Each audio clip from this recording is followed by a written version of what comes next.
photons are converted into electrons with the help of a photomultiplier tube, and this photomultiplier tube can also act as an electron multiplier. So these two functions are carried out by a photomultiplier tube. This photomultiplier tube is constructed with an evacuated glass tube. So this is the evacuated glass tube which we are talking about. Okay, so inside this photomultiplier tube or glass tube we have photocathode.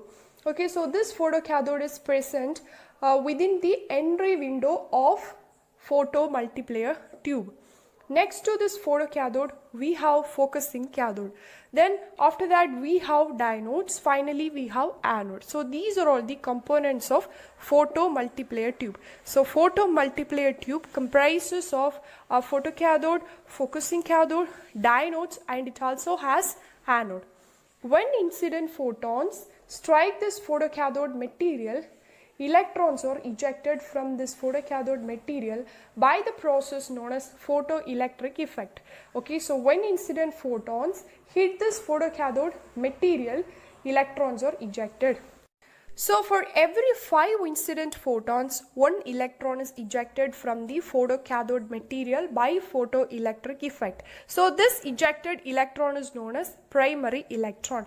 Okay, now these ejected electrons are focused toward diodes with the help of focusing cathode. Okay, so this focusing cathode focuses the electrons which are ejected by photocathode material toward diodes. So these diodes are provided with high voltage, mostly 1000 volts, and this voltage must be divided and given to each diode.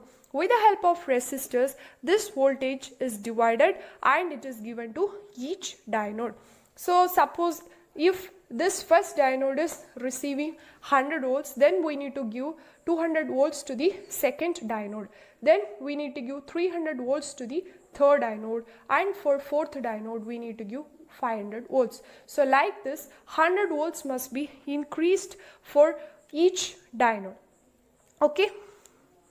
So when the primary electrons are focused toward the first diode with the help of focusing cathode, these electrons are getting accelerated. If the first diode releases 5 electrons, then the second diode will release 25 electrons. Then the third diode will release 125 electrons, and the fourth diode will release 625 electrons. Like this, electron multiplication is happening within this glass tube. For every single primary electron, 5 new electrons are ejected. So like this, the first diode releases 5 electrons, and the second diode releases 25 electrons, third diode releases 125 electrons, and the fourth diode releases 625 electrons. Finally, all the electrons are collected at the anode. From the anode, electrical current enters into an external circuit. Electrical current is nothing but rate of flow of electrical charge.